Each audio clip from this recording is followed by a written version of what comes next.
rappelle à nos invités, à tous les internautes qui nous suivent, l'intitulé de cette conférence du jour. Donc, Covid-19 et le choix de la vie à la découverte d'une économie humaniste. Comme je le disais, c'est une conférence, je le rappelle, organisée par la Fondation Attijari Wafa Bank dans le cadre de son cycle Échanger pour mieux comprendre. La pertinence de ce choix, c'est qu'il nous permet d'appréhender, de décrypter ce que nous vivons actuellement en le mettant en perspective avec le passé, en envisageant également notre avenir. Sans plus attendre, je voudrais juste rappeler les axes de notre discussion. On va tout d'abord commencer par un premier axe pour savoir quelle est la valeur de la vie. Donc, on va commencer par parler de cet axe-là. Est-ce qu'on a réellement fait le choix de la vie en cette période de crise sanitaire, oui ou non? Si oui, est-ce que ça a été fait en rupture avec des pratiques anciennes sur le court, long, moyen terme? Ce qui nous amènera à parler du libéralisme, j'allais dire, un lapsus révélateur, ce qui nous amènera à parler de l'humanisme et de l'économie dite humaniste. Est-ce qu'on a entamé un virage vers ces concepts-là? Oui et non, là encore. Et sinon, est-ce qu'on devrait le faire le plus rapidement possible? Et qu'est-ce qu'entendent aujourd'hui nos invités par une économie dite humaniste? Et enfin, ce qui est extrêmement important aussi, c'est le volet philosophique qui sera distillé tout le long de cet échange. C'est de comprendre l'avenir de ces concepts-là. Et en l'occurrence, celui qui nous intéresse le plus, la centralité de la vie, en l'occurrence, la vie humaine. Donc, je vous présente nos invités. J'étais en train de vous dire tout à l'heure que nous avions avec nous, j'ai le plaisir de vous présenter Madame Raja Mjati Alami. Vous êtes sociologue, économiste, vous êtes chercheur indépendante et docteur en économie du développement. Vous avez publié entre autres Femmes et marché du travail au Maroc en 2006. Vous avez récemment publié un article dans Economia HEM Research Center intitulé Activité informelle et crise sanitaire. Bonjour Madame Mjati Alami. Bonjour. Merci beaucoup d'être avec nous. Merci beaucoup à vous. Avec nous également Monsieur Fawzi Sqli. Vous êtes anthropologue, ethnologue, docteur en sciences des religions.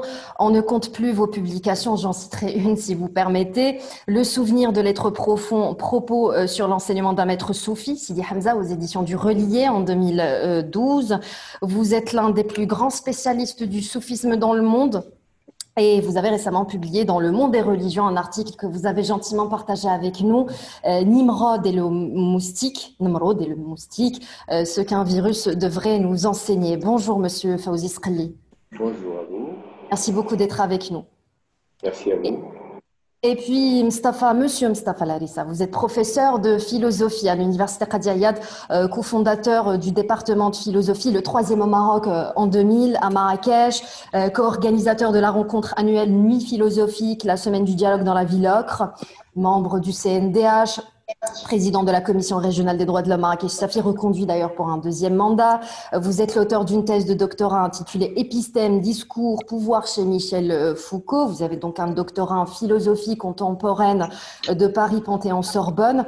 Et parmi vos nombreuses publications, Madarat Dat fi Lugha wa Sulta wa Tinwir en 2016, Mas'alat Tarbiya fi Asr al-Anwar en 2019 et un petit peu plus tôt, Pouvoir des mots, pouvoir des choses à propos de Foucault en 2017. Bonjour Mustapha Larissa. Bonjour à vous. Merci beaucoup d'être avec nous. Merci à vous. Alors, si vous permettez, un premier tour de table avec une seule et même question pour vous trois, et je commencerai par vous, si vous permettez, Monsieur Fawzi Sqli, de manière succincte. Qu'est-ce que vous pensez de la centralité de la vie en cette période de crise? Est-ce que les différentes décisions prises ça et là de par le monde actent selon vous le fait qu'on ait choisi la vie humaine au détriment du système économique? Oui, je crois que c'est quelque chose qui s'est fait spontanément à l'échelle.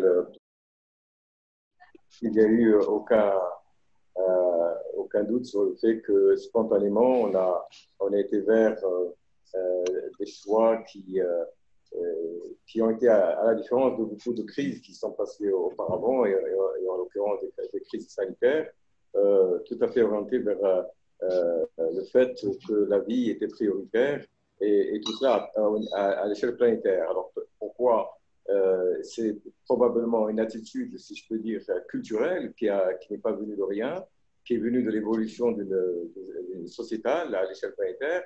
Et politiquement, personne ne pouvait prendre le risque, et ceux qui l'ont pris d'ailleurs ont commencé à le payer, de dire ça ne fait rien, nous pourrons sacrifier la vie humaine. Donc, je pense que c'est un choix, mais ce choix a des racines épistémologiques pour reprendre un petit peu les orientations de notre cher ami philosophe, et une généalogie qu'il faudra expliquer. Et on approfondira le débat dans quelques instants, effectivement, sur cette question, sur le volet culturel, notamment M. Fawzi Sqali. Madame Mara Mjati Alami, pareille question pour vous. Est-ce que vous pensez que la vie a été centrale en cette période de crise sanitaire et surtout de quelle manière?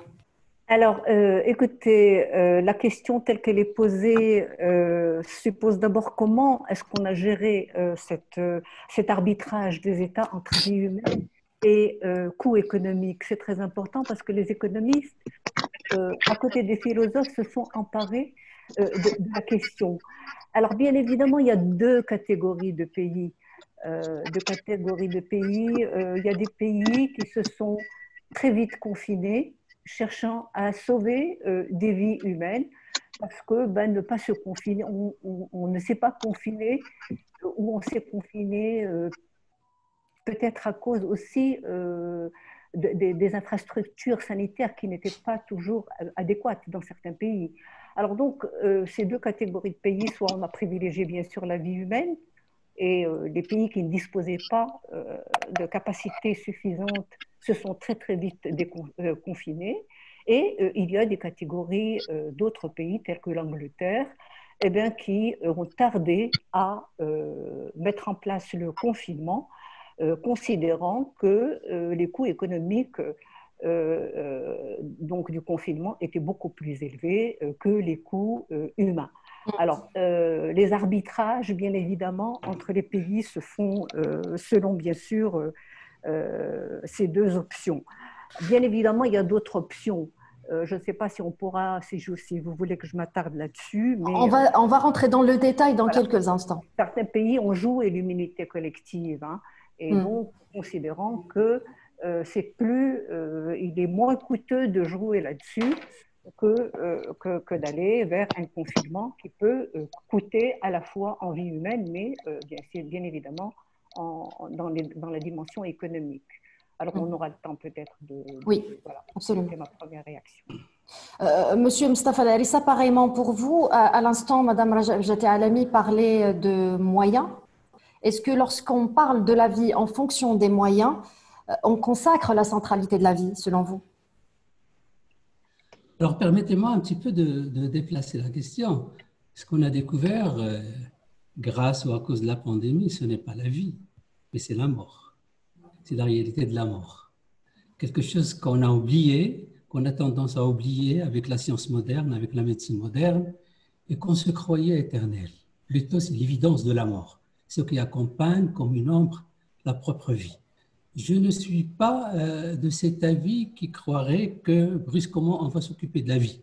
La définition de tout État, des États, la définition d'un État, notamment dans la philosophie politique moderne, c'est justement la gestion de la vie des populations. C'est la protection, c'est la sécurité, c'est la nourriture assurée, mais c'est aussi l'éducation.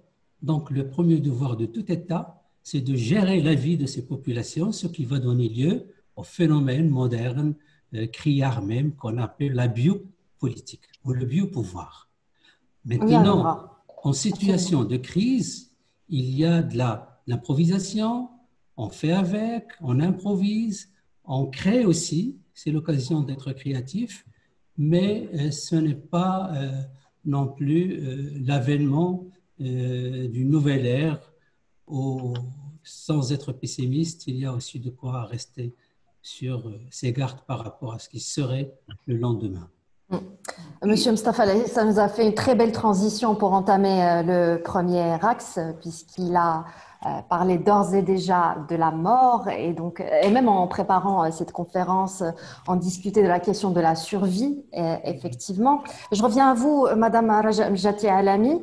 Vous l'avez dit vous-même tout à l'heure, au plus fort de la crise du Covid-19, il y a eu un recours quasi général au confinement. On s'est retrouvé du jour au lendemain avec à peu près 40% de la population mondiale confinée. Est-ce que ça prouve que la composante économique a cédé le pas au profit de la composante éthique ou immatérielle, pour faire le lien avec ce que vient d'expliquer M. Mustafa Larissa? Alors, écoutez, il s'avère difficile de dire si la composante humaniste ou humanitaire a cédé le pas à l'économie. Donc, comme je l'ai dit, il y a des catégories de pays. Et donc, il est très, très difficile de prédire, en tout cas, parce que là, on peut, oui, on peut dire que le Maroc a réagi rapidement dans l'urgence, en confinant comme de nombreux pays. Il n'y avait pas le choix, compte tenu de nos moyens. Donc, il y a cet aspect-là qui est très important et qui est à souligner comme actif très important au niveau du Maroc. Maintenant, il y a des arbitrages, comme je l'ai dit tout à l'heure. Les États doivent arbitrer entre le coût des vies humaines et le coût des dégâts économiques provoqués par le confinement. Donc la vie humaine a bel et bien un coût, Raja Mjati Alami. Alors, c'est tout un débat, hein. Ça n'a pas un coût, hein, pas au sens économique en tout cas. Hein. Elle n'a un coût et un prix que dans le cadre de l'esclavage. Hein. On sait très bien qu'on a attribué un prix à la vie humaine que dans le cadre de l'esclavage, où les individus étaient considérés comme une marchandise, comme toutes les autres marchandises qui s'achètent et qui se vendent. Or, c'est tout un problème. Hein. La vie humaine n'est pas une marchandise. Et donc, il est très, très difficile de lui attribuer un prix ou un coût, justement, pour essayer d'établir cette équivalence ou cette commensurabilité entre les vies humaines et l'économie. Je ne sais pas si je m'explique. On a essayé donc d'établir cette équivalence. C'est au cœur même de la pandémie. Les économistes ont cherché, ou les États ont cherché à établir une comparaison entre vie humaine et économie. Or, ce n'est pas comparable. On ne peut pas comparer deux choses qui sont de qualité différente. La vie humaine n'a pas... Comment voulez-vous quantifier la vie humaine? On ne peut pas la quantifier. Et pourtant, si je peux me permettre de vous couper, Madame Mjati Alami, certains économistes se sont aventurés à le faire, et ça, on y reviendra dans le deuxième axe pour rentrer un petit peu dans le détail de l'économie de manière générale, de l'économie humaniste. Monsieur Mustafa Larissa, vous disiez tout à l'heure, vous parliez tout à l'heure de biopolitique. Est-ce qu'on peut parler véritablement du coup de biopouvoir? Je vous demanderai de développer cette question-là, cet avis-là.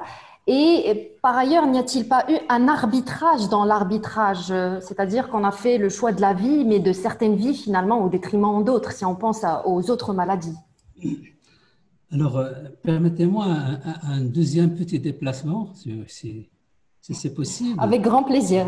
Je vais revenir à la question de la vie, à savoir la décentralisation, nouvelle centralisation sur la question de la vie.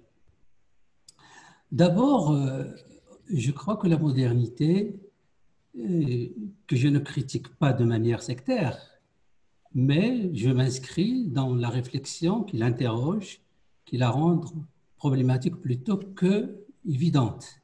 La modernité a essayé de mettre l'homme au centre du monde, au centre de l'existence.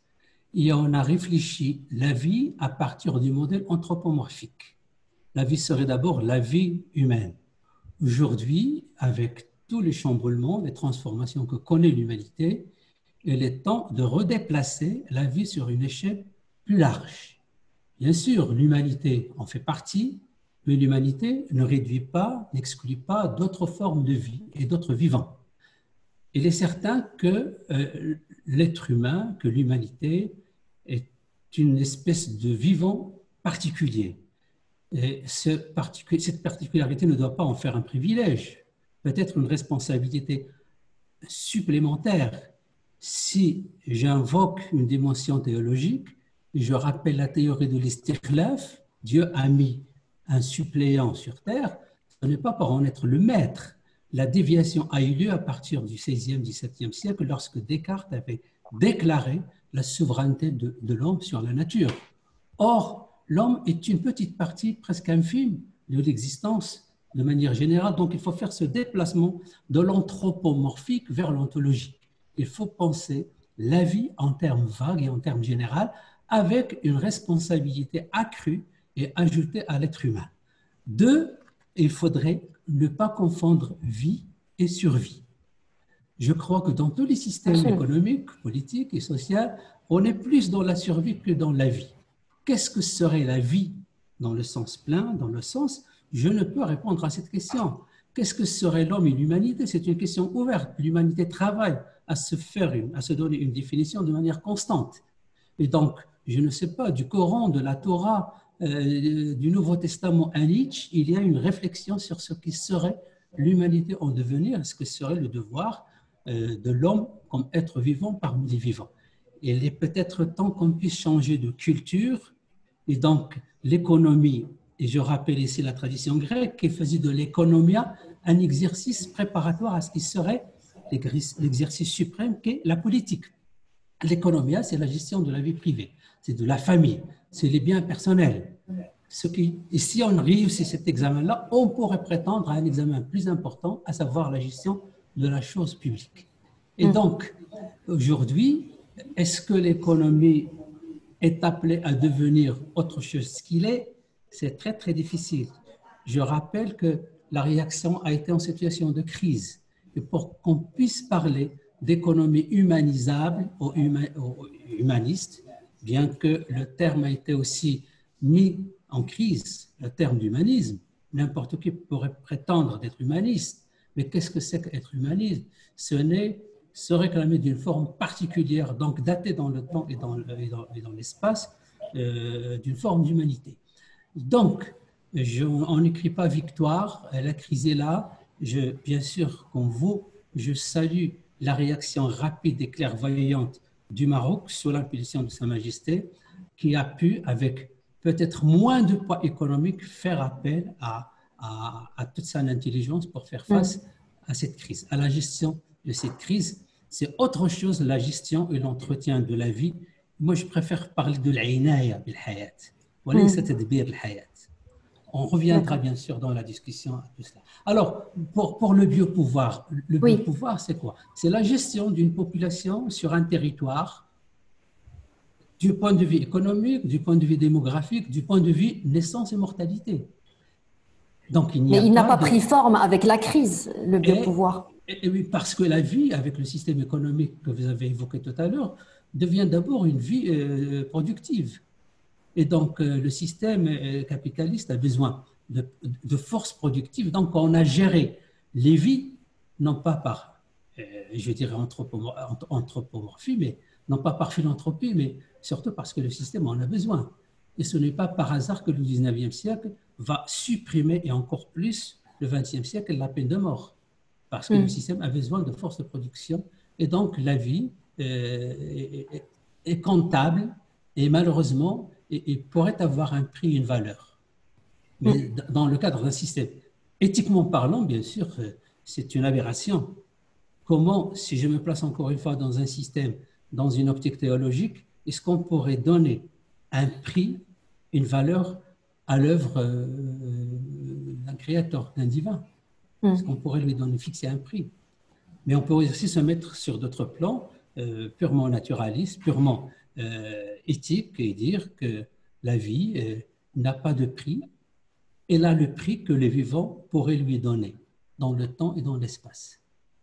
Et encore une fois, il faut séparer vie et survie.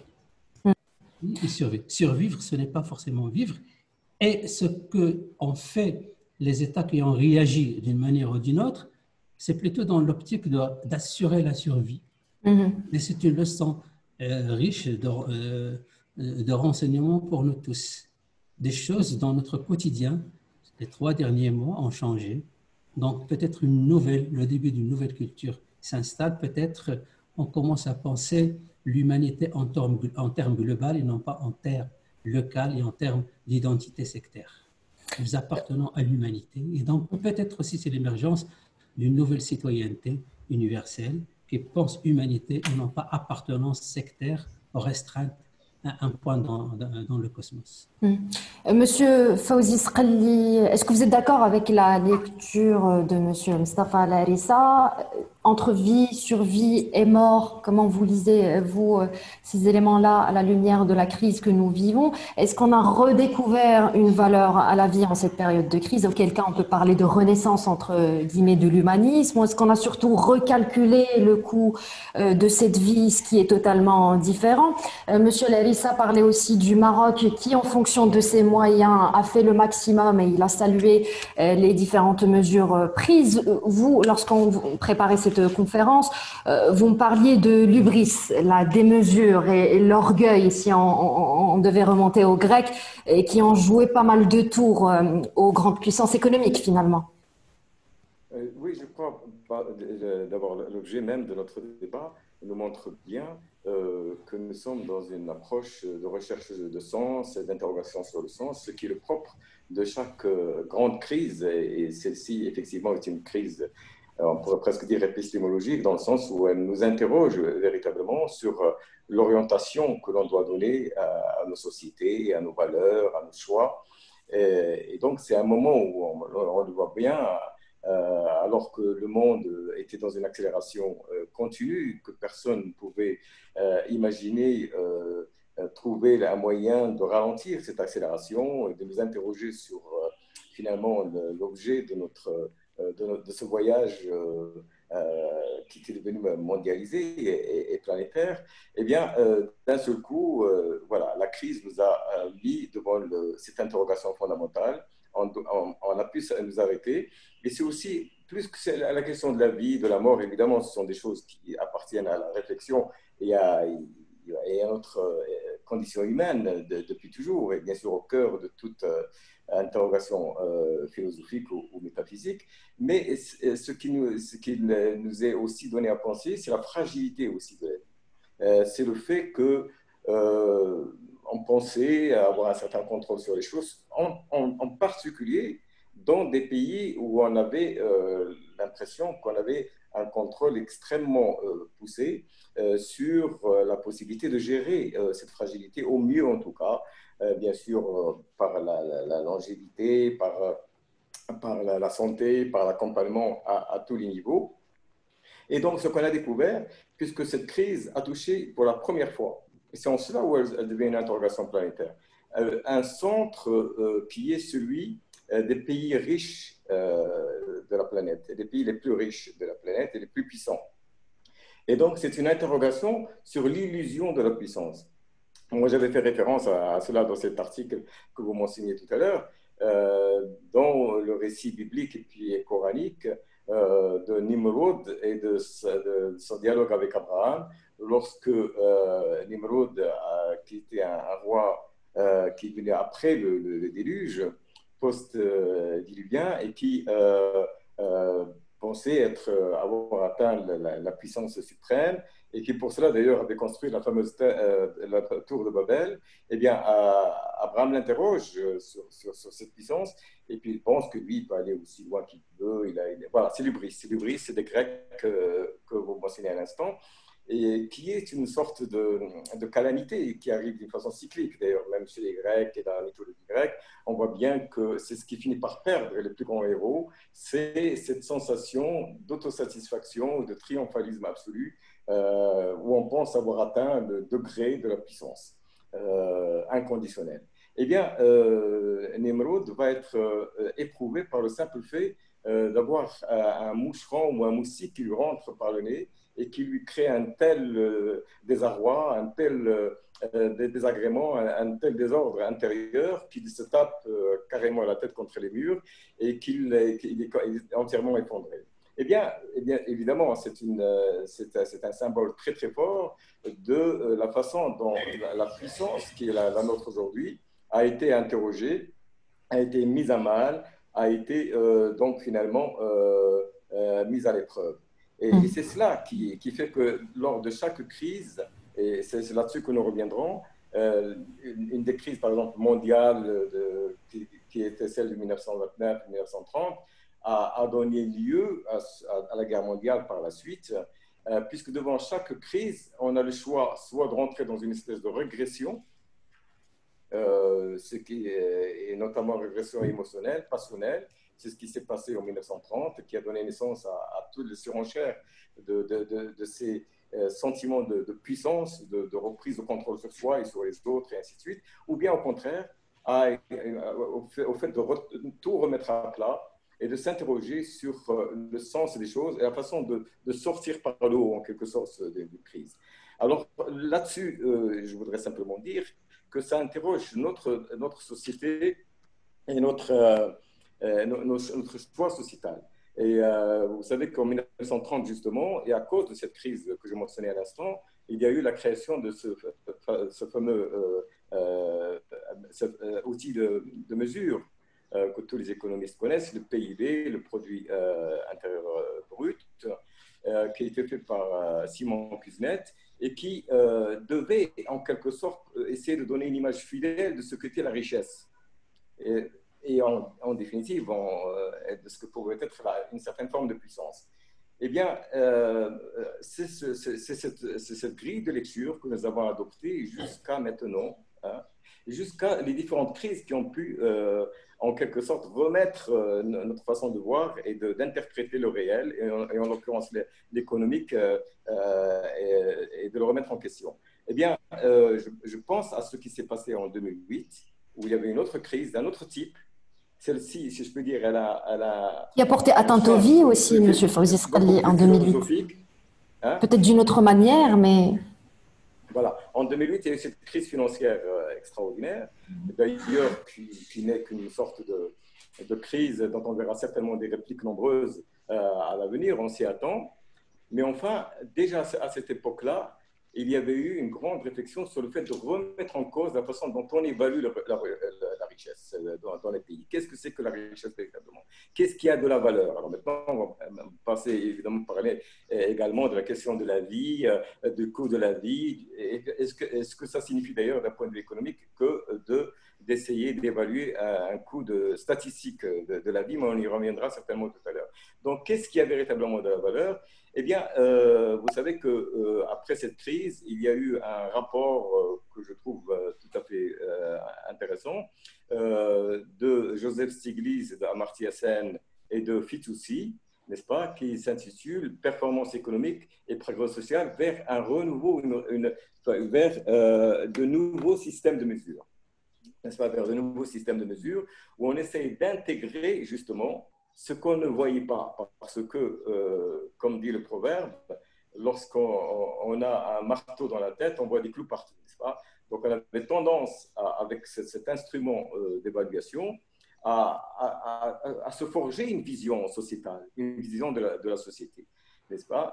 Et donc, il y a là la question qui a été remise au cœur de ce système, c'est aller au-delà des critères purement quantitatifs et s'interroger sur des critères intangibles, sur des richesses immatérielles, pas sur des richesses finalement qualitatives, qui ne sont pas forcément quantitatives, mais qui sont fondamentales.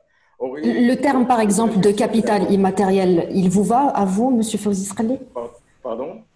Le terme de capital immatériel. Le capital immatériel ou les richesses immatérielles ou le patrimoine immatériel, vous savez, c'est par exemple, on a découvert beaucoup d'aspects d'ailleurs dans ce fameux confinement dont on a parlé tout à l'heure. C'est retrouver la richesse des relations sociales, la richesse d'un temps de vie finalement où on prend le temps de se poser, le temps de réfléchir, le temps de regarder la nature, le fait aussi d'apprécier justement la vie avec un grand V, comme le disait Céline tout à l'heure, c'est-à-dire où l'économie est enchâssée, est insérée dans l'écologie. Elles ne sont pas dissociées, n'est-ce pas? Où on se rend compte qu'il y a énormément de richesses qui sont considérables, mais qui ne sont absolument pas prises en compte par le fait d'aborder les choses d'un point de vue purement matériel ou même purement matérialiste. Alors, évidemment, ce rapport a été beaucoup apprécié à son époque, mais le naturel est revenu avec une très, très grande force. Et aussitôt que le Dow Jones a commencé à être multiplié par 2 ou par 3 après la crise, on a totalement oublié toutes ces questions. Néanmoins, le travail en question a continué. Il a continué jusqu'à avoir un dernier rapport en 2019, finalement, donc très proche de la crise qui va advenir. Et il y a une notion, justement, et j'en finirai par là, il y a une notion qui est prise en compte, qui est d'ailleurs une notion aussi grecque, mais bon, qui dans son sens est universel, c'est l'édonomia qui est la quête du sens, n'est-ce pas? Qui est l'importance du sens dans une société. Et je crois, et ça peut-être qu'on va en reparler, puisque je vais commencer par parler de ça au départ, je crois que cette crise, en particulier, on essaiera de comprendre pourquoi, est une crise du sens parce que le fait de perdre le sens, n'est-ce pas? Et je crois qu'on le voit au niveau planétaire, beaucoup de manifestations, beaucoup de choses sont d'un ordre matériel, parce qu'il y a une souffrance matérielle, il y a un ordre inique, il y a le problème d'une mondialisation financière qui crée un déséquilibre considérable, et ça, évidemment, on pourra en parler. Mais il y a aussi au cœur de tout cela le fait de se dire pourquoi faire. Et c'est là où est la question de la survie et de la vie. C'est-à-dire qu'au-delà lorsqu'on passe de la question de la survie à la vie, on passe forcément à la question du pourquoi faire. Et vous savez que un des pères fondateurs de l'économie moderne, Keynes, avait déjà dit qu'il craignait à la limite presque plus l'abondance, le moment de la vie que celui de la survie, parce qu'aller à ce moment-là, se poser la question du sens et probablement conduire certaines sociétés à une forme de dépression nerveuse collective, n'est-ce pas? N'est-ce pas, d'un désarroi collectif. Donc, je pense qu'il est très important de comprendre qu'aujourd'hui, nous devons reconstruire une vision sociétale, une vision de l'économie insérée dans quelque chose qui la dépasse, n'est-ce pas, et qui l'intègre, et là-dedans, mettre le sens de notre humanité, n'est-ce pas? Le sens de notre humanité, et le sens du pourquoi, et non pas simplement du comment vivre en société. En parlant de crise de sens, Madame Mjate Alami, lorsqu'un haut responsable à la Maison-Blanche explique que lorsqu'on trouvera un vaccin, ça sera en priorité pour les personnes âgées, puis pour les personnes à antécédents médicaux, puis pour les travailleurs dits essentiels, est-ce que ça, c'est un choix pour vous, rationnel, éthique, moral, comment vous pourriez le définir? Et puis, M. Fawzi Sqali et M. Mustafa Al-Issa ont parlé d'écologie. Est-ce que l'écologie est une bonne porte d'entrée pour envisager la vie, comme ça a été dit, la vie avec un grand V, au-delà de la vie humaine? Alors écoutez, moi je voudrais d'abord revenir à une question que vous m'avez posée et à laquelle je n'ai pas répondu, puisque donc est-ce que la composante humaniste va céder le pas à la composante matérielle, à la composante économique? Est-ce qu'on est dans cette configuration? C'est très important d'avoir une réponse économique. Alors bien sûr, nul ne peut savoir et prédire. Tout dépend des attitudes des États, des personnes, des entreprises face à ce qui se passe. Alors, et il est très important, ce qui est sûr, c'est que c'est une crise, ça a été dit par Fawzi Sqali, c'est une crise particulière. Elle ne ressemble pas à celle de 2008. C'est une crise globale, c'est une crise systémique, c'est une crise multidimensionnelle. Si on n'a pas conscience de ça, eh bien, on ne pourra pas avancer. Donc, vous permettez, Mjate Alami, est-ce que vous la voyez, vous, dans la continuité de la crise financière de 2008, la crise que nous vivons aujourd'hui, ou est-ce qu'elle est totalement séparée?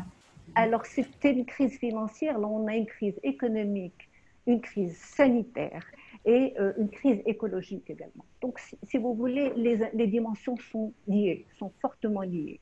Donc, c'est une crise qui est différente de celle de... C'est une crise de l'offre et une crise de la demande. Alors, c'est très important. Hein. On sait très bien que le confinement a mis à genoux de nombreux pans de l'économie qui n'ont pas pu travailler et qui se sont retrouvés du jour au lendemain sans revenus, et que l'État a dû soutenir. Je fais référence ne serait-ce qu'au large pan du secteur informel et dont les chiffres qu'a annoncé l'État se sont révélés absolument faramineux. Plus de la moitié de la population de la population marocaine ont dû recourir au soutien de l'État. Donc c'est énorme, c'est faramineux. Les spécialistes de l'économie informelle, j'ai fait beaucoup de travaux de recherche là-dessus, on n'a jamais eu face à nous un chiffre d'une telle ampleur. Donc, donc c'est une crise et les États ont réagi de différentes manières. Un peu partout dans le monde, les États ont dépensé sans compter.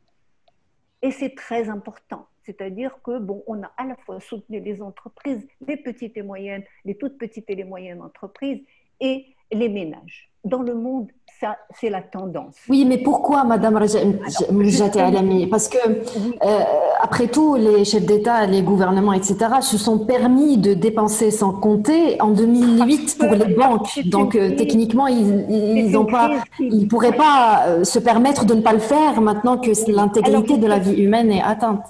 Alors, c'est une crise qui défie tous les dogmes, qui a remis en cause tout le néolibéralisme qui jusque-là était à l'œuvre dans le monde. Autrement dit, actuellement, même les plus néolibéraux des néolibéraux ont tourné le dos au néolibéralisme. On ne peut pas être plus néolibéral que le Fonds monétaire international qui a moins de 15 jours de la bouche de sa présidente générale, enfin du Fonds monétaire international, a recommandé aux États de soutenir les entreprises, les ménages et toutes les personnes fragiles. Donc, il y va, on est en train de changer de logiciel dans le monde. On est en train de changer de paramètres. Le débat actuellement est autour de l'économie verte, au cours de l'écologie. Autrement dit, le néolibéralisme, non seulement s'est accompagné d'un chômage massif, les modes de développement, on peut reprendre le cas du Maroc si vous voulez, les choix économiques pour lesquels a opté le Maroc se sont accompagnés, en tout cas ont été peu employants, se sont accompagnés d'un chômage massif, d'un développement d'un large secteur informel. Donc, si vous voulez, il est important de changer de logique. Alors, est-ce qu'on va aller dans la vague du monde? Alors, il est question, certains disent, bon, on parle de keynésianisme, on change de configuration, il faut donner du pouvoir d'achat aux gens, il faut remettre les gens au travail par des soutiens énormes. Vous savez, la crise de 29 et les 30 glorieuses après la Seconde Guerre mondiale en Europe n'ont fait que ça. Hein. Ils ont réagi de la même manière. Ou alors on laisse une économie couler, ou alors on subventionne, on dépense sans compter et massivement, à la fois du côté de l'offre, de l'entreprise et de la demande. Donc c'est très important de changer de logiciel, de changer de paramètres. Est-ce que la question qui est posée, est-ce qu'on doit continuer comme avant, ou alors est-ce qu'il faut revoir les modèles de développement? Il est question actuellement au Maroc, on parle d'un nouveau modèle de développement qui est discuté, et on a bien vu comment la crise a mis à nu des secteurs qui étaient déjà fragiles. Le secteur informel, bon, les petites activités du secteur informel, mais aussi les entreprises fortement liées au marché et les activités liées au marché extérieur. C'est le tourisme qui a pris un coup, c'est l'automobile, c'est la sous-traitance textile dans l'industrie. Tous les secteurs qui étaient liés, fortement dépendants des marchés extérieurs et que le modèle économique marocain a soutenu, sont à plat. Alors, maintenant, quels paramètres, comment faire, ça c'est une autre question. Hein. Mais tout ce que je voulais pour répondre à votre question, est-ce qu'on s'achemine vers un modèle humaniste? Mais tout dépend des politiques à mettre en œuvre des États. Tout dépend de l'attitude des entreprises. Un modèle humaniste, bon, Fawzi Sqali l'a dit tout à l'heure, il a cité quelques noms, on peut en discuter bien évidemment. Il faut revenir à un modèle humaniste. Un modèle humaniste, une vision humaniste et une vision éthique de l'économie. Ça a été le cas, c'est pas plus loin que longtemps. C'est-à-dire le néolibéralisme, ça fait 30 ans, pas plus, 40, 50 ans peut-être. Mais il faut revenir au père fondateur de l'économie. Il faut revenir au fait que l'économie est enchâssée dans le social. L'économie l'économie doit être au service du social et des individus et non pas l'inverse. Les pères fondateurs de l'économie de développement, tels que François Pérou, mais plus tard Amartya Sen, effectivement, Duflo, prix Nobel de l'économie, tous ces gens-là ont pris la parole au niveau de cette pandémie, en tout cas Duflo, pour dire mais il faut dépenser sans compter, alors que nous, on se maintient encore dans des politiques d'austérité. Alors, donc, il faut faire des choix. Hein. Alors, bien sûr... Parce que dictate du Fonds monétaire international, de la Banque mondiale, etc. Ça a une histoire aussi. Est-ce qu'on peut se détacher facilement de ça? Est-ce que le Maroc peut se détacher facilement de ça? Mais eux-mêmes se détachent de ça. Le Fonds monétaire international lui-même se détache de ça. Oui, mais au nom de quoi? Est-ce que c'est au nom de la vie ou au nom de l'économie? Au nom d'un néolibéralisme. D'ailleurs, ils le disent selon leurs propres mots, le néolibéralisme s'est survendu. C'est-à-dire que c'est ça le problème, c'est que le Fonds monétaire international a changé de discours. Ils sont conscients des méfaits du néolibéralisme. Ils sont tout à fait conscients de ça, des dérives. En termes surtout de montée du chômage d'emploi, d'informalisation des économies, etc. Donc, si vous voulez, on peut multiplier la liste. Donc, il faut faire attention. Hein. On ne peut pas être plus c'est-à-dire on ne peut pas être plus royaliste que le roi, si on peut l'appeler comme ça.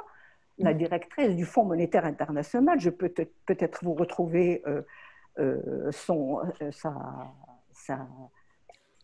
sa citation, elle dit qu'il faut soutenir les populations, dépenser sans compter.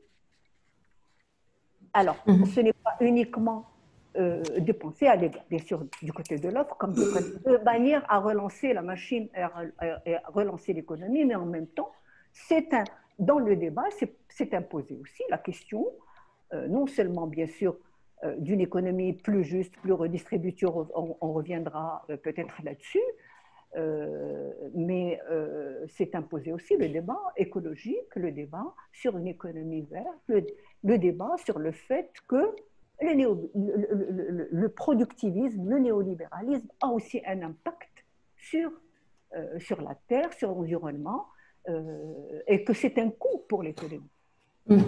En tout cas, avec vous... On reviendra peut-être sur l'économie humaniste, mais je juste vraiment tout de suite. un chaud, Alors, justement, Madame Mjati Alami, vous nous faites entamer directement le deuxième axe de notre débat. Est-ce qu'on a entamé le virage vers l'humanisme et l'économie dite humaniste, oui ou non? Est-ce qu'on devrait le faire rapidement? Vous avez apporté quelques bribes de réponses, vous trois, à votre niveau. Monsieur Mustafa Larissa, avec ce que vous avez dit tout à l'heure de la modernité, qu'on devrait avoir un regard critique sur la modernité, est-ce que vous pensez que cette modernité est un corpus dans lequel on peut piocher ce qu'on veut? Ce n'est pas non plus un tout qu'on pourrait prendre intégralement ou laisser intégralement. Vous pensez vraiment? La modernité, c'est un processus historique. Et d'ailleurs, il n'y a pas une seule modernité. Les sociétés vivent leur modernité à leur manière. On n'est pas obligé d'être français ou anglais ou nord-américain pour être moderne. Les Japonais l'ont bien réussi tout en essayant d'articuler une civilisation relevant de leur tradition et leur implantation dans le contemporain. Vous êtes d'accord avec moi? Oui. Oui. Mais chacun à sa manière. Non, la modernité, c'est de grands principes, c'est une forme, mais cette forme peut se colorier, s'adapter et prendre racine dans les terroirs et les territoires où il s'implante. Sinon, ce serait bête de transposer des expériences réussies ailleurs et qui n'ont pas forcément de chance de l'être autrement et dans d'autres contrées. Je voudrais revenir sur deux petites choses. La question du capital immatériel, je crois que je proposerais plutôt richesse immatérielle, parce que qui dit capital dit encore tout l'arrière-fond relatif à cette notion d'investissement, rentabilité en fonction de, et non pas de. Donc, parlons de richesse immatérielle, donc spirituelle en l'occurrence. Mais aussi, je voudrais, contre l'idée que l'Antiquité serait productrice d'hubris, et je suis certain que je connais la culture de Séphosis, ce n'est pas ce qu'il voulait dire. Les anciens, à commencer par les Grecs, mais aussi le Moyen-Âge, l'Antiquité, de manière générale, la Renaissance, ils ont cultivé une notion très, très importante de la prudence, la sophrosone, être prudent. La prudence, tariyut, ta'ammul, prendre de la distance. Et le connais-toi toi-même, de ce que le célèbre et fameux slogan de connais-toi toi-même, c'est connaître tes limites, tes capacités, ce que tu peux et ce que tu ne peux pas. Et aussi connaître tes limites en tant qu'être humain. C'est l'occasion de se le répéter. Et c'est pour ce, alors que la culture du néolibéralisme, c'est plutôt une culture du risque. Qu'est-ce qu'on enseigne aujourd'hui à nos étudiants dans les écoles de marketing? Et j'en ai fait l'expérience aussi, et j'en assume la responsabilité. La prise du risque, rien que du risque, risquer, aliser à l'aventure. Alors que les anciens étaient plutôt dans cette culture de prudence qui ne signifiait pas lâcheté ni manque de courage, mais cette capacité de prendre une distance par rapport à ce qui serait éventuellement des situations de crise. Mais aussi, c'est de la prudence par rapport au jugement possible. C'est pour cela qu'il y a eu un travail des législateurs. La législation, c'est quoi? Le juge, avant de trancher, il est dans le devoir d'être prudent avant de prendre part pour l'une ou l'autre partie. Et donc, cette culture de prudence ne manque aujourd'hui. C'est parce que nous avions manqué de prudence qu'on a cru, comme l'a dit tout à l'heure Séphosis, en la toute-puissance de l'homme. L'homme a cru pouvoir tout, et voilà qu'il se découvre nu devant la crise. C'est l'un de ses, je dirais, ses bienfaits. Elle nous permet de nous découvrir notre fragilité en tant qu'être humain, mais aussi notre fragilité en tant que système. Bien sûr, on est fragile devant la toute-puissance de la mort, qui est toujours là, dont il faudrait toujours prendre en considération. Platon disait, la philosophie, c'est l'apprentissage de la mort. Ce n'est pas une incitation au suicide, mais faire comme si on est de passage et on n'est pas dans l'éternité. Mais qu'est-ce qu'on pourrait faire? Quel est le sens qu'on pourrait donner à notre existence par rapport à ce segment qui commence par notre naissance et notre mort? La question du sens est fondamentale. Et la question du sens ne dépend pas de l'avoir, mais de l'être. Alors, les cultures classiques avaient mis l'accent sur la dimension de l'être. Les cultures modernes, beaucoup plus sur l'avoir que de l'être, sur le corps que l'esprit. Donc, je n'ai pas à répéter des choses que tout le monde connaît. Et donc, cette fragilité est encore notable au niveau des relations internationales aujourd'hui. Malheureusement, alors que la pandémie est planétaire, alors que toute l'humanité est menacée, nous avons vu des scénarios de conflit, de surenchère à propos de la pandémie elle-même. Les clivages, bien sûr, peut-être une nouvelle bipolarité verra le jour demain, au lieu de l'unique pôle qui définit l'avenir du monde, le statut économico-politique du monde. Tant mieux s'il y aurait une bipolarité à venir. Mais en tout cas, on a vu qu'à l'intérieur même des États puissants, des laissés-pour-compte ont vu le jour. Heureusement, au Maroc, on a essayé de gérer dans la crise ce type de clivage, mais comme a dit Madame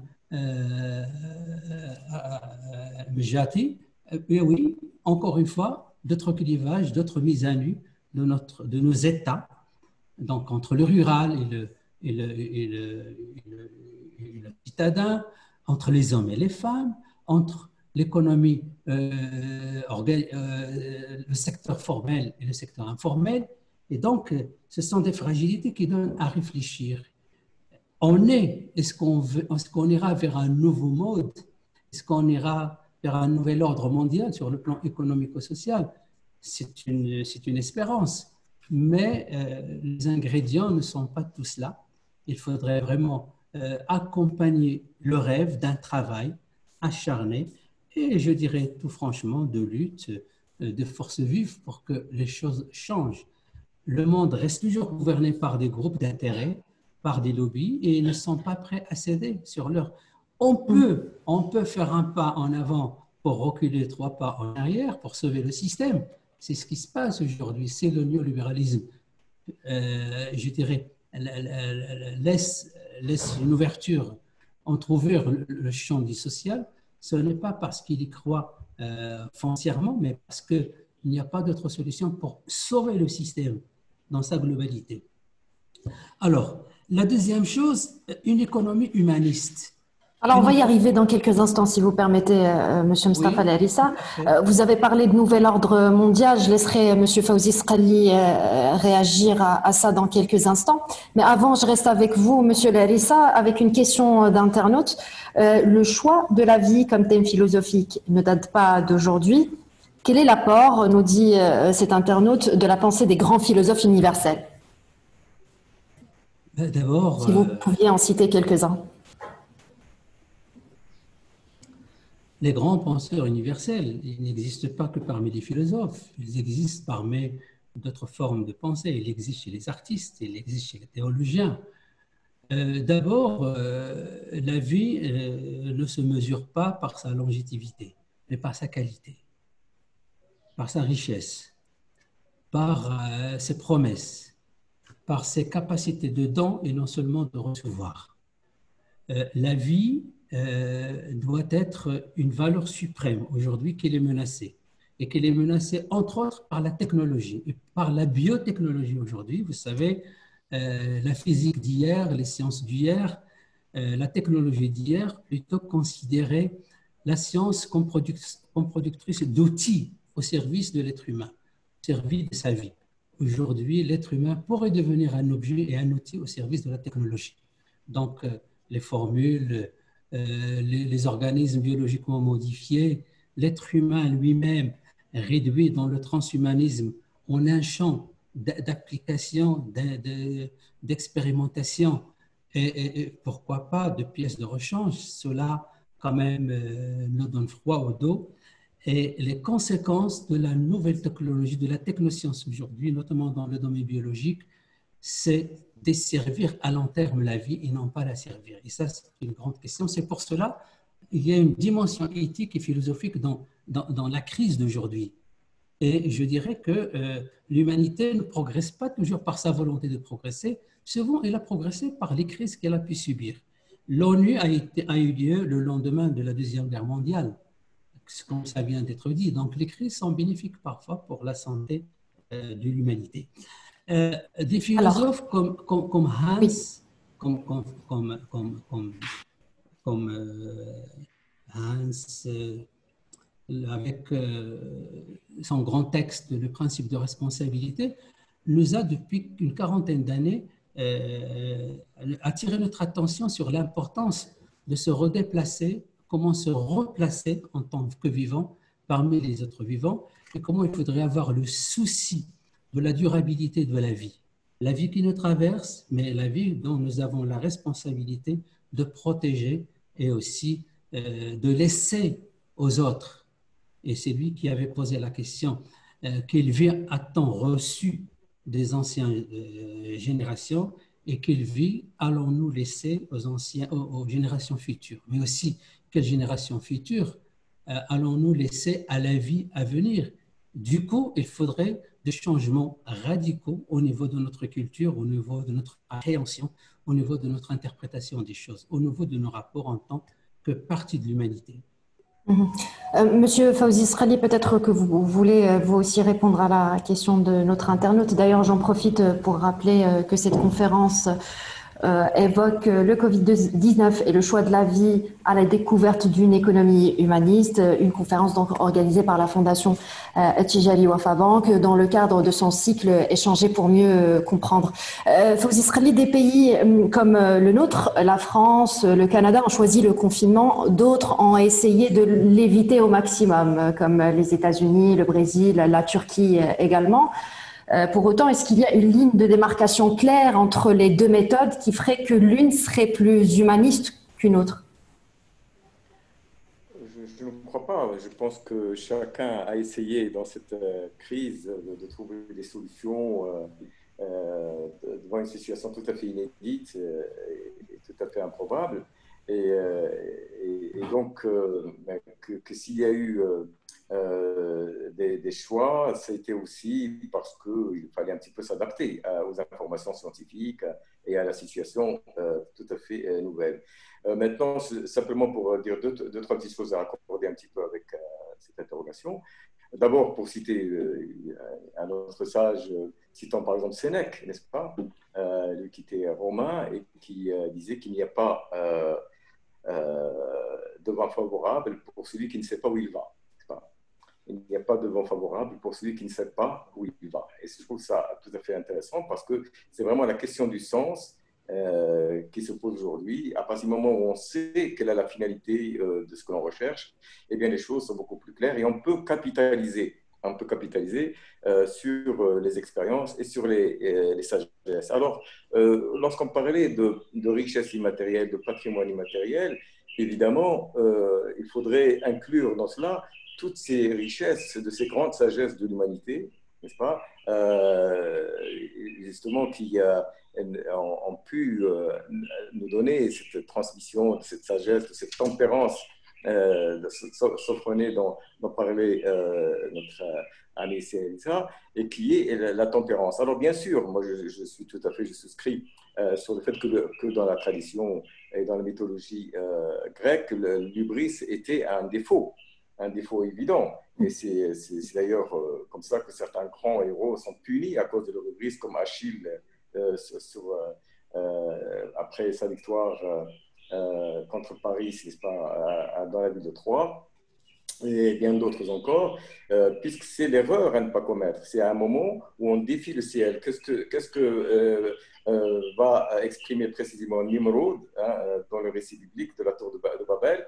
C'est exactement cela, c'est ce sentiment d'hubris et de toute puissance, qui est une fragilité, mais qui est aussi une tendance que nous trouvons dans notre humanité. Et c'est pour cela qu'il faut inclure dans notre vision du développement ce développement de la sagesse, ce développement spirituel, qui nous permet de nous prévenir de faire certaines erreurs qui peuvent être fatales pour l'humanité et que l'on peut payer très très cher. Et d'ailleurs, il faut apprendre de ces expériences, puisque cette expérience qui est là, elle ne fait que nous indiquer qu'il y en aura encore bien d'autres.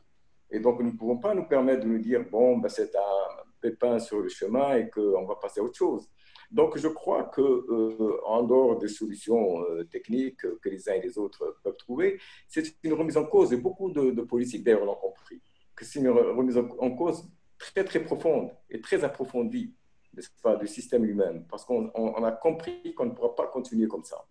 Et que donc les nouveaux leaders de l'avenir, ceux qui vont pouvoir peut-être aider en tout cas à éclairer un petit peu, en tant soit peu, le chemin, sont ceux qui prendront et qui proposeront des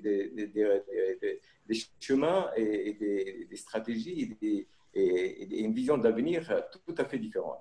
Alors, prenons par exemple une seule petite chose pour dire à quel point nous sommes au carrefour de cette épreuve mondiale et qu'il nous faut traverser, je l'espère, avec un certain succès, c'est la domination absolument extraordinaire de la technostructure, de la technologie, n'est-ce pas, de ce qu'on a coutume d'appeler le transhumanisme et ainsi de suite.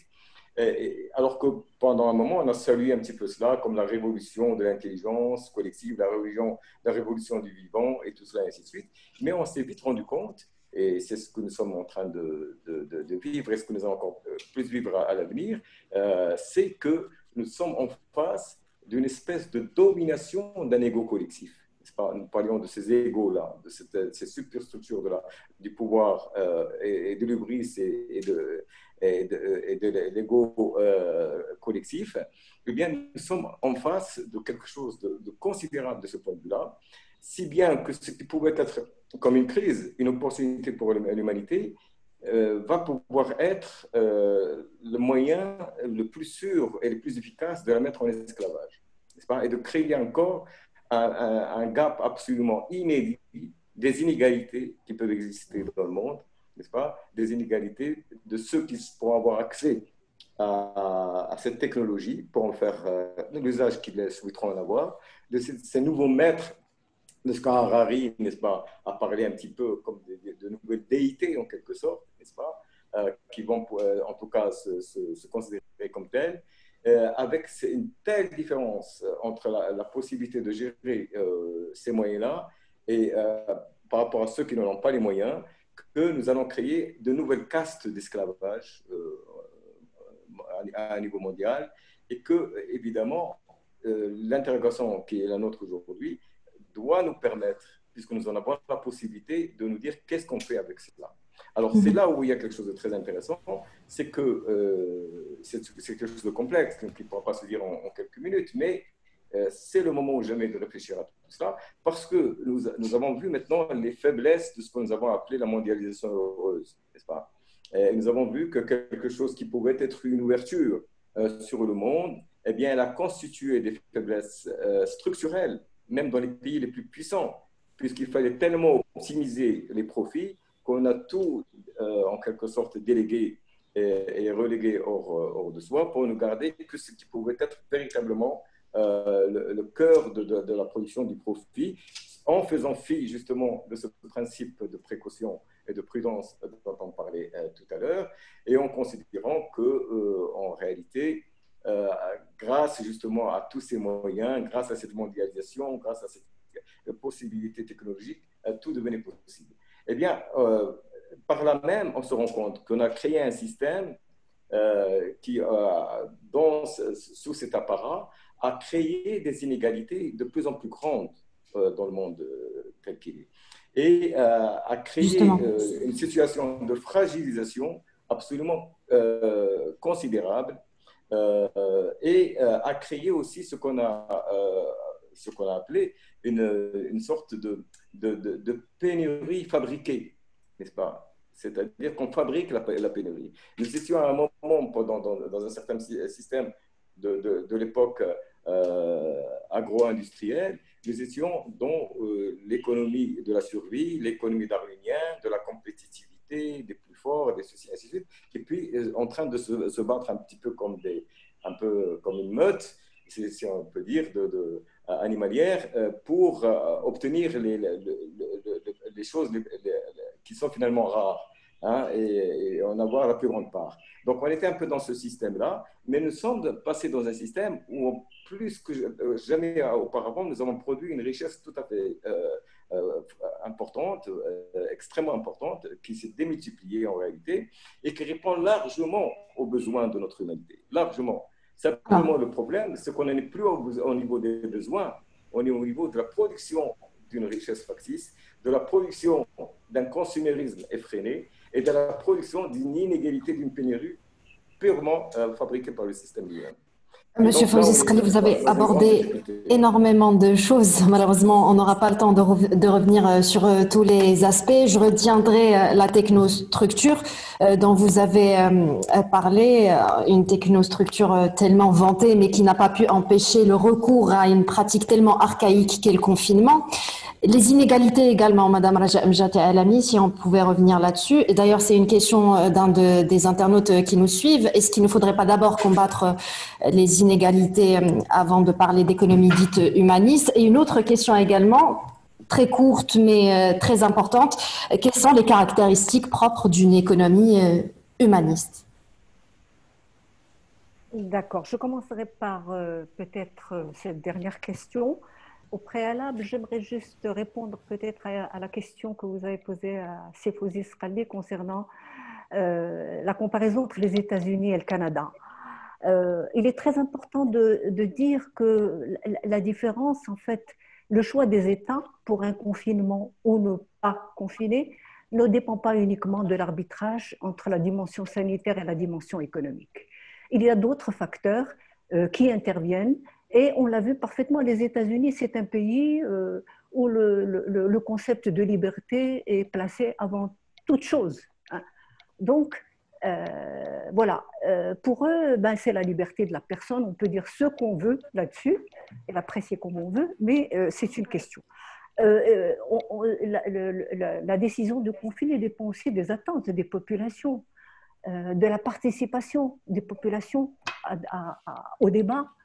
De différentes choses. Donc, je m'en tiendrai uniquement à ça pour dire que ça ne dépend pas uniquement de la dimension sanitaire ou économique. Maintenant, je reviens un petit peu, quelles sont les principales caractéristiques, si on peut l'appeler comme ça, c'est mal posé, d'une économie humaine. Je vais procéder par inversion. En tout cas, l'économie humaine est tout à fait l'inverse. Humaniste. D'une économie standardisée. Est tout à fait l'inverse d'une économie, je dirais que c'est d'abord une économie qui est enchâssée dans la société. C'est une économie qui est morale, qui est sociale, qui est politique, mais qui n'est pas du tout une science exacte. Voilà. Mais comment est-ce qu'une économie peut être morale, Alami? Par exemple, aujourd'hui, on parle beaucoup du retour de l'État dans l'économie, justement en fonction de cet arbitrage fait entre santé et économie. Donc, on parle de l'État-providence, etc. Cet État peut-il rentrer encore plus dans le système économique sans qu'il s'occupe de fixer, enfin, on ne va pas dire un coût si vous préférez ne pas parler de coût, mais sans fixer la valeur de la vie à l'instant T? Il faut inverser les problématiques. La vie, c'est pas la question du coût, c'est pas une question technique. Hein. On a un prix, on a un autre prix, on va évaluer. Je l'ai dit tout à l'heure. Certains la considèrent comme telle. Alors voilà, certains économistes, oui, justement, ceux qui considèrent l'économie comme une science exacte, qui fonctionne sur la base de modèles, c'est des modèles mathématiques aussi sophistiqués les uns que les autres et que personne ne comprend, et qui, indépendamment de l'espace et quels que soient les pays, les mettent en place. On connaît les modèles standards. Le Fonds monétaire international, pendant très très longtemps, a appliqué ces modèles standards. Donc, une économie humaine, c'est d'abord une économie qui trouve son enracinement dans la société. C'est une économie, j'ai dit, morale, ce n'est pas une science exacte. On veut nous faire croire que c'est une science exacte. Or, si c'était une science exacte, elle aurait déjà prédit toutes les crises précédentes. Or, personne n'a jamais prédit les crises. On ne parle pas de la crise actuelle. Donc, voilà. Il faut revenir à cette conception éthique de l'économie qui suppose de tenir compte des normes et des valeurs qui sont propres à une société. J'ai parlé tout à l'heure des pères fondateurs de l'économie de développement, tels que François Pérou, tels que Amartya Sen aussi, mais d'autres auteurs, pour qui l'économie, c'est-à-dire pour François Pérou, ce qui est très important, moi je cite toujours cet auteur qu'on a eu tendance à oublier. Il s'agit de renouer avec ce courant. Et pour lui, pour cet auteur, l'économie est indissociable d'aspects philosophiques, d'aspects éthiques et humanistes. Donc, c'est des choses qui sont indissociables. Donc, on revient à ce qui a été dit tout à l'heure par mes prédécesseurs. L'économie ne saurait se réduire à l'unique analyse des rapports marchands. Voilà, c'est très important. Or, on réduit l'économie. Il y a autant d'économies que de sociétés. Il y a l'économie du don, du contre-don. Je ne vais pas développer ici. Alors, il s'agit quand même, il y a des auteurs qui peuvent nous inspirer. J'ai parlé tout à l'heure de Duflo, qui est prix Nobel 2019 d'économie. On a fait référence tout à l'heure aussi à d'autres économistes. Il y a Amartya Sen, bien évidemment. Pour Amartya Sen, l'économie est indissociable, elle est indissociable des aspects de la vie sociale. Autrement dit, la pauvreté, pour lui, il a étudié la pauvreté, relève d'un déficit de capacité et de capacité. Donc, on ne va pas trop rentrer là-dedans. Tout simplement, alors, bien sûr, le développement humain, pour lui, c'est priorité à l'éducation, à la santé, à l'emploi.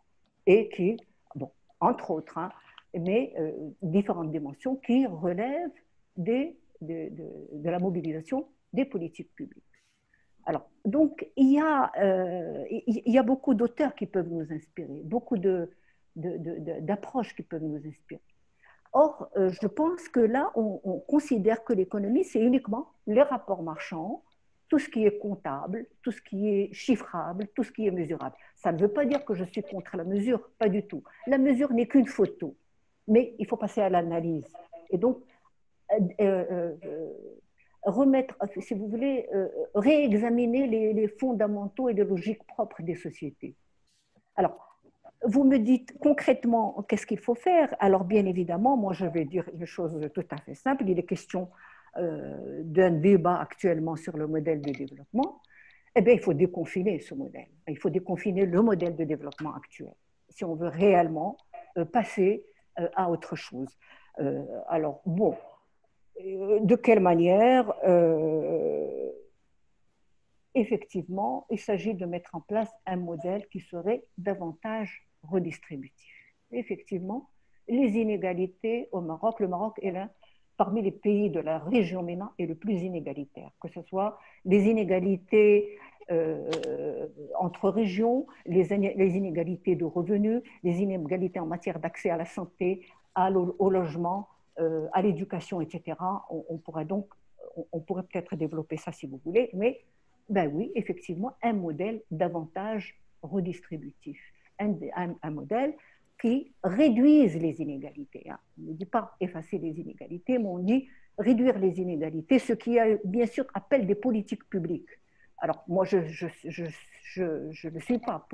ne suis pas au cœur de l'action, mais c'est la première chose peut-être qu'il faut revoir, sachant qu'un modèle moins inégalitaire est favorable à la croissance. Il ne faut pas opposer égalité et les économistes humanistes ou certains qui sont du moins néo-keynésiens ou keynésiens ont démontré que une économie moins égalitaire est une économie qui c'est plus favorable à la croissance, qui connaît des mécanismes de croissance beaucoup plus forts. Alors, on a des exemples. C'est ça que j'ai dit tout à l'heure. Eh bien, attention au néolibéralisme et aux failles et aux inégalités qu'il produit. Donc, on peut citer, bon, j'ai tout à l'heure aussi cité l'exemple des 30 glorieuses en Europe, au sortir de la Seconde Guerre mondiale, où effectivement des politiques sociales d'envergure se sont accompagnées justement de cette croissance fulgurante qu'on a appelée pendant 30 années les 30 glorieuses. Alors, la crise de 29 aussi, au sortir de la crise de 29, aussi la politique des grands travaux qui a permis de mobiliser les populations dans le travail, la politique des grands chantiers de l'État, etc. Donc, si vous voulez, ça, donc, des politiques, on peut imaginer les mécanismes de la redistribution. Comment? Bon, en premier lieu, bien sûr, une réforme fiscale d'envergure, c'est-à-dire agir sur la répartition primaire des revenus. Donc, c'est aussi également, bon, mais dans le contexte actuel, il ne faut pas rêver, dans le contexte actuel, ce n'est pas l'objet du débat. On peut l'envisager à plus tard. Donc, si vous voulez… Si vous permettez… Je vous coupe, je suis désolée, Madame Rajab Alami. Nous avons une question d'un autre internaute que je vais poser à Monsieur Mustafa Al-Harissa dans un premier temps. Dans l'éventualité, nous dit l'internaute, où nos sociétés devront composer avec des répliques de pandémie, est-ce que vous pensez que les progrès technologiques et scientifiques seront amenés par la résurgence de valeurs humanistes à se recentrer davantage sur la qualité de la vie humaine, comme l'a souligné, nous dit notre internaute tout à l'heure, M. Mustafa Al-Harissa. Une question à laquelle j'ajouterai la suivante. Est-ce qu'on continuera, en guise de conclusion, parce que malheureusement on manque de temps, est-ce qu'on continuera, selon vous, à l'avenir, M. Mustafa Al-Harissa, à être tout à fait rationnel? Est-ce que cela nous réussira cette pensée-là? Il y a un problème dans la voix. J'espère que vous m'entendez bien. Ça va? Oui, très bien. Voilà. Bon, vous savez, la technologie, la technique, c'est à double tranchant. Ça dépend de l'usage qu'on en fait. On ne peut pas s'inscrire contre les progrès techniques et technologiques. Mais c'est la finalité, comme ça a été mentionné tout à l'heure, l'usage qu'on en fait. La science elle-même, en tant que telle, est-ce qu'elle est au service de l'humanité, de l'homme, ou est-ce qu'elle est au service d'une partie de l'humanité, pour ne pas dire autrement, quand on sait que la militarisation de la recherche scientifique constitue à peu près 90% de ce qui se fait dans le monde. Et sur les 10% qui restent, le sanitaire le civique ou le civil ne Monsieur formerait pas Salah, plus de si vous permettez, on 5%. ne vous voit pas bien, si vous pouviez un petit peu… Voilà, merci beaucoup. C'est bon? Oui, parfait. Je vous en prie. Ce n'est pas la technologie ou la technique ou les nouveaux modes d'agir sur le monde qui comptent, c'est l'usage qu'on en fait. Et c'est une vieille question. Hein. Depuis Socrate, il s'est posé la question qu'est-ce que j'enseigne, mais pourquoi dois-je enseigner ce que j'enseigne? Contrairement aux sophistes de l'époque, qui, eux, prendraient l'aspect purement technique de leur science. La finalité, c'est une question très importante.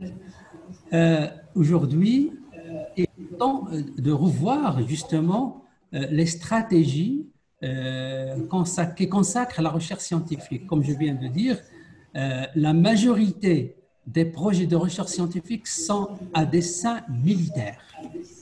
À dessein militaire et non civique. Donc, ils sont au service de la mort attendue, la mort menace, la mort éventuelle, beaucoup plus que la paix et la sauvegarde de la vie. Tout à l'heure, j'ai entendu ce que j'ai entendu et je relève un mot-clé, c'est l'égalité des chances. Je crois qu'un nouveau mode, un nouvel ordre mondial ne mériterait son nom que dans la mesure où il respecterait ce que, au moins jusqu'à aujourd'hui, est donné comme norme pour respecter la dignité humaine. C'est le référentiel international en matière des droits de l'homme. Nous avons des pactes, pacte 1, pacte 2, pacte 3, avec les conventions complémentaires qui, entre autres, aussi défendent le droit à l'enseignement, à l'éducation et à la santé. Si je m'arrête sur le concept de santé, la santé n'est pas réductible à sa dimension organique. Le droit à la santé, ce n'est pas guérir, c'est de prévenir. C'est l'alimentation, c'est les conditions de vie, c'est l'entourage, c'est l'environnement, c'est l'écologie aussi. C'est aussi l'éducation. D'où le distinguo que vous avez fait entre vie et survie au début de notre échange. Tout à fait. Et donc, c'est déjà un point de départ. Si on respecte ce référentiel international en matière des droits de l'homme, ce que consacre notre constitution, notre nouvelle constitution ici au Maroc, mais malheureusement, les politiques appliquées restent en deçà de l'effectuation de cette applicabilité des droits. Bien sûr qu'il y a des droits et des devoirs. Et les deux sont inséparables et c'est l'introduction à l'apprentissage d'être citoyen aujourd'hui dans son propre pays, mais aussi être citoyen du monde. La pandémie nous a ramené à cette appartenance essentielle à l'humanité. Sauf que l'humanité a la mémoire courte et on a déjà vu comment l'humanité n'est pas une, mais l'humanité c'est des camps qui se lancent des guerres plus ou moins visibles. Sur le plan économique aussi, d'aucuns disent que tout ce qui se fait aujourd'hui a un surfond, un fond économique, tout simplement. Aujourd'hui, de manière succincte, si vous permettez, monsieur Mustafa Larissa. Est-ce qu'on pourrait vraiment tirer toutes les leçons possibles de ce que nous sommes en train de vivre? Je ne le crois pas. Je ne le crois pas parce qu'il y a d'abord cet obstacle de proximité. La proximité parfois produit de la myopie. Il faut de la distance. Il faut du temps pour en tirer toutes les leçons. Mais on peut au moins comprendre ou relever quelque chose d'important. Il y a une forme de solidarité qui est un rappel à des formes de solidarité ancrées bien dans le passé, dans les traditions, qui vont se voir ressurgir. L'État qui se rappelle son rôle important, à savoir la protection des vies de sa population. Mais attention, bien que nous avons loué et salué la politique marocaine en la matière, je crains qu'on puisse créer une société d'assistés. Ce n'est pas ça le respect de la dignité humaine. La dignité humaine, c'est donner l'occasion réelle et certaine pour qu'une vie puisse s'épanouir sur le plan santé, sur le plan éducation et sur le plan travail. Un travail qui respecterait la dignité des gens. Et on pourrait comprendre les infractions auxquelles on fait l'objet les actuelles de protection qui ont été de l'ordre de sécuriser nos sociétés, eh bien, il y a des milieux qui étaient plutôt dans l'infraction à cause de cette situation profonde de fragilité et de sentiment d'inégalité. La clé de voûte à une nouvelle vie, peut-être, c'est d'abord la société des égaux et non pas seulement la société des libres. Parce qu'après tout, c'est le cas des États-Unis, vous êtes libre de vous donner la mort. Et ce n'est pas de telle liberté dont on rêve. La solidarité, est-ce qu'elle pourrait se transformer en assistanat au Maroc? C'est tout un débat parce qu'il y a aussi aujourd'hui les partis politiques qui parlent de revenu minimum de dignité. Ça serait tout un autre débat. Monsieur Fawzi Sqali, à l'avenir, pourra-t-on penser la valeur de la vie humaine dans un cadre humaniste, d'un point de vue sociologique, économique, en restant centré comme ça sur l'humain, et vers qui tout part et tout revient, en continuant à nier toute dimension transcendantale? Alors, simplement pour être un peu en rapport avec les questions qui ont été posées, je crois qu'on peut évoquer le fait qu'il y a plusieurs racines à cette question de l'humanisme. Et d'ailleurs, il ne faut pas prendre ce terme dans le sens de l'humanisme qui a été promu en Europe il y a quelques siècles, et qui était une façon de renoncer ou de reléguer à l'extérieur de l'humanité toute forme de transcendance, ou toute référence à la transcendance ou à la spiritualité, où l'homme est devenu la mesure de lui-même, n'est-ce pas, avec un certain nombre de conséquences sur lesquelles il serait évidemment difficile de s'attarder ici. Mais quand on parle maintenant de l'humanisme, c'est plutôt d'une façon de remettre l'homme dans le cœur de l'équation sociétale, et de ne pas en faire simplement un moyen de production, mais d'en faire aussi la fin et la finalité de la production. Alors, il y a l'économie humaniste qui, par exemple, a été fondée vers la fin des années 50 par Le Vrai et d'autres, qui font référence à des notions, à des valeurs assez simples que nous avons un petit peu oubliées entre-temps.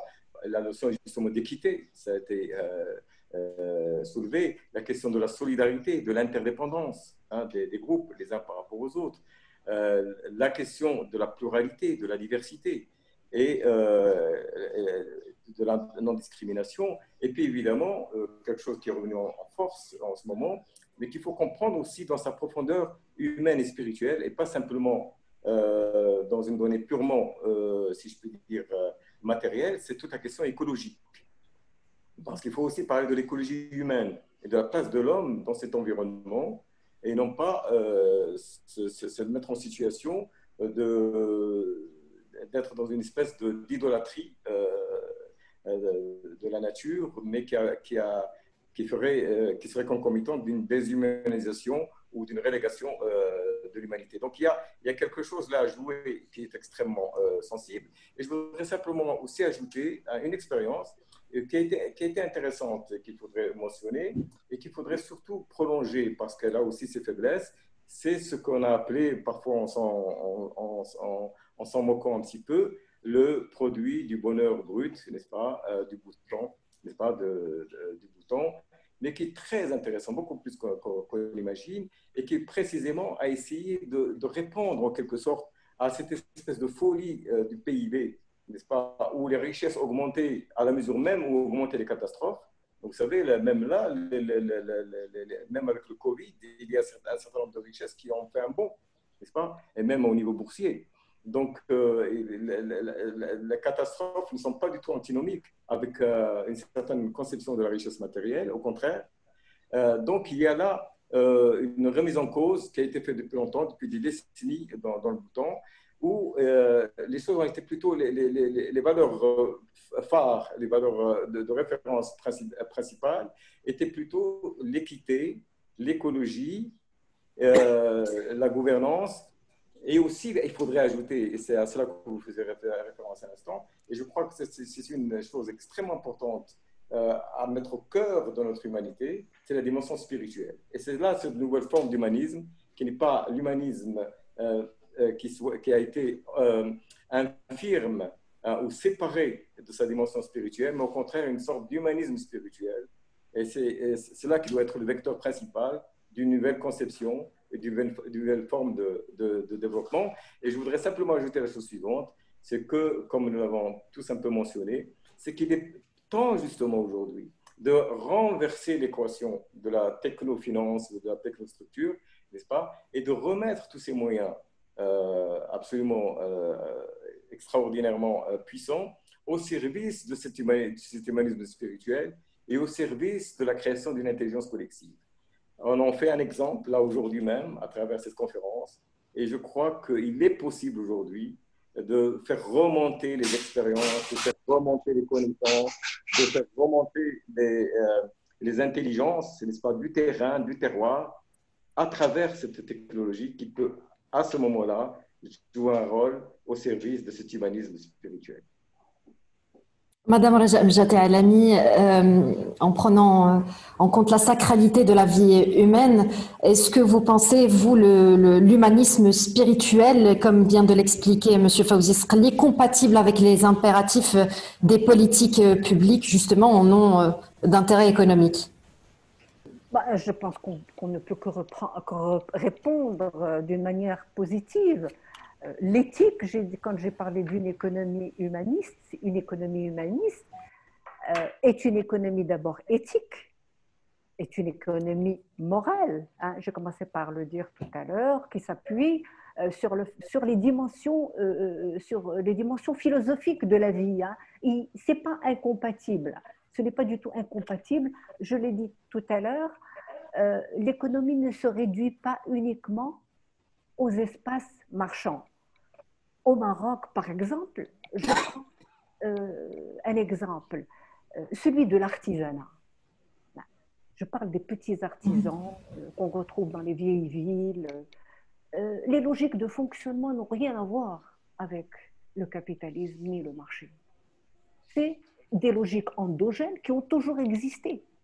On les a qualifiées d'informelles, par commodité. Mais c'est des logiques organisationnelles propres qui s'appuient sur des valeurs morales, sur des valeurs spirituelles. Fawzi Sqali connaît très très bien Fès et l'artisanat, donc il peut tout à fait acquiescer par rapport à cette question-là. Non, ce n'est pas incompatible. Au contraire, malheureusement, les dernières années ont été marquées par l'existence d'une économie, d'un néolibéralisme, on peut le qualifier sauvage, qui a produit des déboires et qui a eu des conséquences humaines très graves. La montée de la pauvreté au Maroc ou ailleurs dans d'autres pays est directement liée aux politiques d'austérité mises en place dans des contextes et à des moments précis du développement du Maroc. Donc, on a les constats. Il faut revenir à autre chose. Il me semble que si on doit reprendre avec les mêmes paramètres, les mêmes logiciels, on va retomber sur d'autres avatars et on ne s'en sortira pas. Maintenant, j'aimerais quand même réagir économie humaine, spirituelle, etc.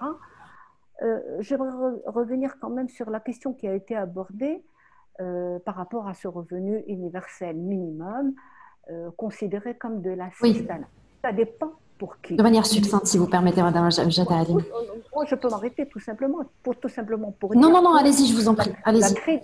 La crise du Covid Ce sera le mot de la fin. A montré les fragilités de certains pans de la population et en particulier je dirais ça, actifs de l'informel qui ne sont pas si actifs que ça, c'est des travailleurs au jour le jour dans le monde urbain, non, mais pire encore dans le monde rural. On ne sait pas ce qui se passe dans le monde rural, qui est quand même qui constitue la moitié de la population marocaine.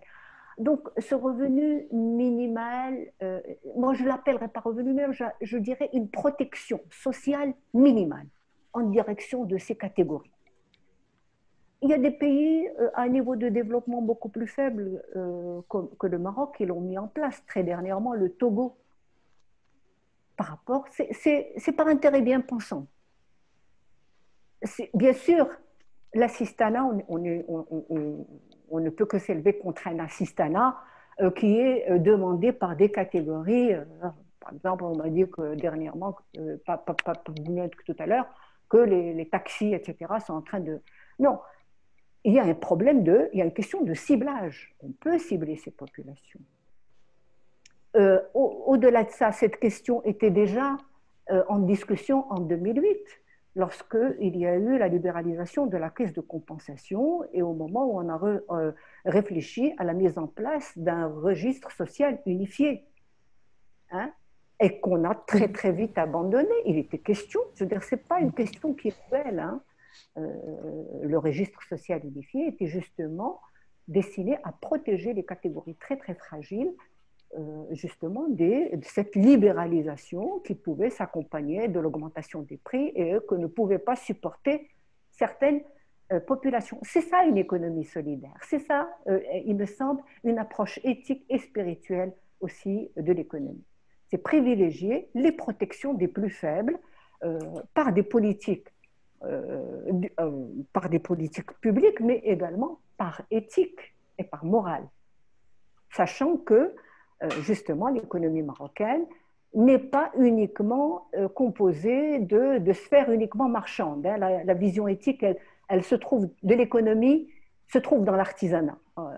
Secteur que je connais bien, il y a une dimension éthique de l'économie là-dedans. Et ça sera le mot de la fin. Merci beaucoup. C'est d'ailleurs très intéressant parce qu'on a fini ce débat en s'ouvrant à un autre, en quelque sorte, qui est le revenu universel de base. En tout cas, il ne me reste plus qu'à vous remercier très chaleureusement, remercier nos invités, Madame Raja Bjati Alami, Monsieur Fawzi Sqli, merci également. Monsieur Mustafa Larissa, merci infiniment. Merci également à tous les internautes qui nous ont suivis. J'espère qu'ils ont apprécié le débat et tous les autres qui le visionneront par la suite tout autant. C'était donc une conférence autour du Covid-19 et le choix de la vie à la découverte d'une économie humaniste organisée par la Fondation Attijari Wafa Bank dans le cadre de son cycle Échanger pour mieux comprendre. Merci beaucoup à tous et à très vite avec joie. Merci. Je vous laisse tout de suite donc avec Madame Zaïd Rali, présidente de la Fondation Attijari Wafa Bank.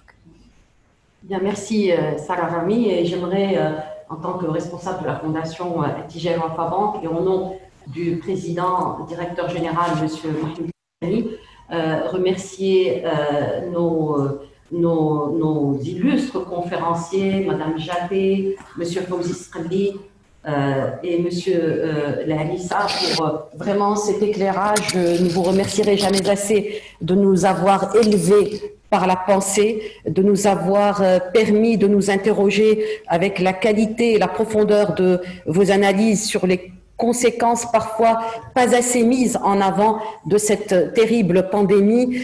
Donc, nul doute qu'au-delà de l'excellente gestion par le Maroc de cette crise sanitaire que le monde entier a salué, d'immenses défis se poseront non seulement à nos pays, mais à l'ensemble des gouvernants en termes d'arbitrage extrêmement difficile à venir et toutes les inflexions à venir pour les politiques publiques. Donc, je retiendrai de cette conférence quelques injonctions que vous nous avez données. Je retiendrai pour Monsieur Fawzi Sqli cette injonction au retour, ou du moins à la prévalence de l'humanisme spirituel, de Madame Jaté le retour à une économie humaniste, et puis de la part de Monsieur Larissa peut-être le retour à la qualité de la vie et non pas à la préservation de sa longévité. Donc voici de vastes débats et de vastes champs de réflexion que vous nous avez offerts aujourd'hui. Donc avec tous mes remerciements à nos conférenciers, je remercie tous les internautes qui nous ont rejoints et je vous invite tous à nous rejoindre, Inch'Allah, pour les prochaines conférences échangées pour mieux comprendre de la Fondation Attijari Wafa Bank. À très bientôt.